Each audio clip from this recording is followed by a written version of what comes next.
Olá pessoal, tudo bem com vocês? Vou me reapresentar aqui, meu nome é André, como a gente já se apresentou no vídeo introdutório, eu e a Carla, e a gente vai dar agora um início, né, de forma bem introdutória, sobre a questão da filosofia no surgimento de argumentação de conhecimento dentro desse processo aí histórico, em questões de contexto, seu papel, o que ela devia fazer, né? Quais eram os interesses da filosofia e por que exatamente que ela surge ali, os objetivos dos homens, né, das pessoas, no tempo em que a filosofia ali era desenvolvida como uma das formas de respostas, uma das formas de conhecimento envoltas dentro de um processo histórico. Para a gente pensar isso, a gente precisa primeiro fazer um recorte tempo, né? E a filosofia ela vai surgir em um determinado tempo chamado Antiguidade. Creio que para vocês, alunos, né, do ensino médio, que estão aí desenvolvendo, que vem vindo já do fundamental, entender a questão do tempo histórico, delineado ali mais ou menos, eu vou falar de forma bastante sumária, entre pré-história, antiguidade, idade média, idade moderna e idade contemporânea, não é bastante difícil de vocês se situarem. A filosofia, mesmo que não se tenha uma precisão exata de que momento surge, mesmo que se tente em livros didáticos, sim, dá esse momento de partida, há um consenso em que ela se inaugura no período da Antiguidade, período conhecido como Antiguidade. Esse período os homens começam a questionar, e por que eles pegam a questionar? Eles pegam a questionar a partir de um viés até crítico a outras formas de explicação, que, segundo se entende, não eram tão suficientes ou não davam as respostas necessárias para as perguntas e para os problemas que se tinha já naquela época. A filosofia ela vai surgir nas chamadas cidades cosmopolitas ali, cidades-estados, onde havia um núcleo de pessoas, claro, uma atividade mais complexa de vida diária, e começa a surgir perguntas, começam a surgir problemas.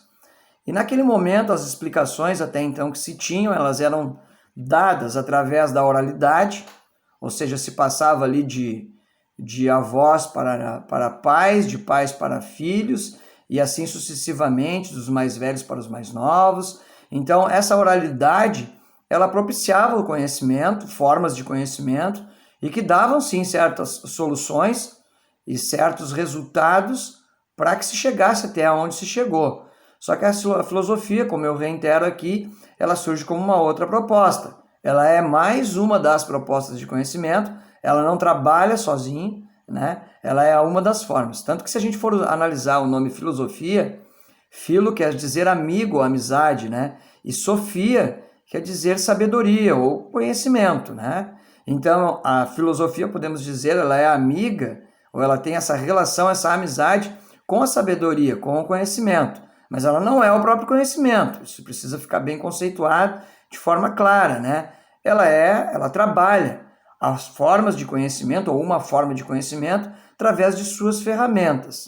Importante frisar que a sua ferramenta é uma ferramenta bastante racional, bastante voltada para a pergunta, não para uma resposta pronta, que já nos vem pronta, como ocorria, de certa forma, ali nas questões da transmissão de conhecimento por oralidade. A filosofia ela busca questionar o porquê que é assim, porquê que não é diferente, será que é assim mesmo? Então são essas perguntas que acabam nos trazendo para uma outra lógica, para uma outra forma, uma forma mais racional, mais sistemática, metódica, pautada naquilo que a gente conhece, ou mais próximo daquilo que a gente conhece, sobre um conhecimento científico propriamente dito. Então, a produção do conhecimento filosófico, ela é uma produção científico-racional. E isso a difere bastante do conhecimento mítico, conhecimento religioso, né, e do senso comum. Essa, pelo menos assim, que os pensadores a interpretam e a entendem. Então, esse surgimento filosófico, ele nos traz alguns processos, né? Dentro desse recorte de tempo que eu já mencionei lá na Antiguidade. Na própria Antiguidade, a gente pode ver isso aí mais adiante, a gente define o período pré-socrático, né? Sócrates foi um dos nomes proeminentes da filosofia, então o período anterior a ele, né? Não tão anterior, porque o próprio Sócrates, e a gente pode explicar também em um outro momento, ele na realidade ele vive num contexto que é chamado de pré-socrático, ou seja, ele ainda vivia ali. E autores da filosofia clássica, como Platão, Aristóteles e outros, eles passam a inaugurar um outro momento, o momento desse chamado filosofia clássica. Por falarem nesses nomes proeminentes aí da filosofia clássica, convém a gente ressaltar aqui, eu vou trabalhar bastante com vocês o livro de Silvio Galo, Filosofia, a Experiência do Pensamento, de 2016, e aqui na página 12 o Silvio Galo ele cita esse filósofo clássico chamado Aristóteles. E olha só o que ele diz aqui, na realidade é uma citação do próprio Aristóteles, e a seguir, depois do Aristóteles, eu vou continuar citando o Silvio Galo.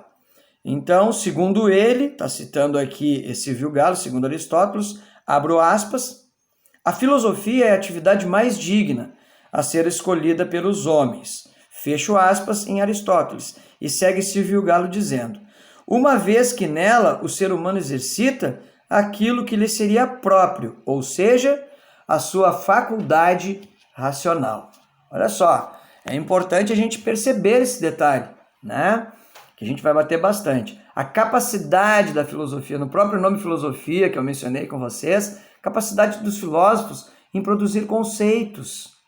Olha só, acho que é uma das coisas que precisa ficar evidente aqui nessa aula é a capacidade de se produzir conceito. Quando você está lendo sobre ética, sobre política, sobre moral, né? Você percebe, ou precisa você, quando estudando filosofia, você vai começar pelo menos então a perceber isso, se você não percebeu até agora, que conceitos muitas vezes são usados, palavras, nomes, assim, termos, que vão sintetizar. A capacidade dos gregos de sintetizar era algo interessante.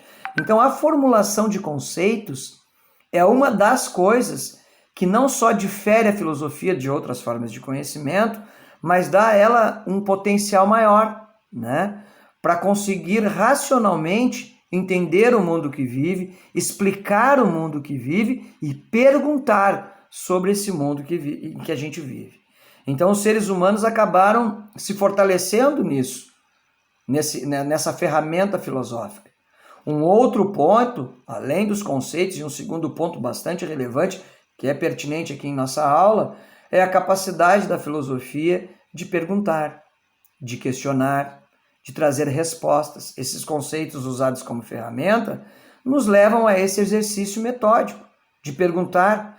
Já se ouviu por aí dizer que muito mais que vale mais até do que uma resposta dada de forma ali que tente responder sobre algo, uma pergunta complexa que muitas vezes nos leva a pensar, ou seja, elaborar questionamentos, perguntas é algo importante. É nesse processo de iniciação de ensino médio em filosofia, é importante que a gente tenha isso em mente. Se é que a gente já não tem, é importante que a gente trabalhe isso, porque isso vai nos levar a aprender sobre coisas novas. No decorrer do nosso curso, nós vamos estar falando sobre conceitos de diversidade, empatia, sobre a questão de direitos humanos e como a filosofia nos potencializou a pensar sobre essas coisas. Então, todos nós, de uma forma ou outra, estaremos sim nos estribando nas ferramentas da filosofia nesse seu primórdio. Hoje nós temos uma ciência bastante desenvolvida, existe uma interdisciplinaridade, existem outras formas de conhecimentos que não a filosofia, e que cada uma dessas formas podem ser assim entrelaçadas, trabalhadas de formas a estabelecer uma relação, uma interdisciplinaridade, como se costuma dizer, para que a gente aprenda. Muitas vezes no conhecimento, agora vocês estão estudando filosofia, mas vocês não deixam de estudar a história, a geografia, outros conhecimentos, a biologia, e a filosofia vai nos capacitar conceitualmente para entender, para elucidar um pouco mais, trabalhando juntamente com essas outras áreas do conhecimento, formas de saberes na produção do conhecimento em que a gente tem de elaborar. Então, entender a filosofia nessa instância, nesse primórdio, vai ser relevante, vai ser, acredito que imprescindível, posso dizer assim, e como ferramenta de auxílio, na forma de vocês entenderem a vida, os problemas, as dificuldades que enfrentam, os contextos, a discussão. Há muita discussão, a retórica filosófica ela é rica para nos fornecer esse conhecimento, né? Em um período de tempo em que há tanta gente dizendo tanta coisa, tanta polaridade, né? Se é, por exemplo, o período de pandemia que estamos vivendo, se devemos ou não colocar medidas protetivas, a máscara, dentre outras, se devemos ou não direcionar uma vacina a todas as pessoas. Então, quanta coisa interessante que a gente está trabalhando aqui, questões de preconceito, questões de racismo, questões, como a gente falou, de valores e empatia. Então, são direitos que muitas vezes a filosofia, questões de direitos, que a filosofia vai nos dar argumentos para trabalhar essas questões. Então, espero que vocês tenham bom proveito nessa aula, bem consequentemente com as outras. Estaremos aqui dispostos a ajudá-los o tempo todo, fazendo essa troca de conhecimento, essa troca de informações através da ferramenta filosófica.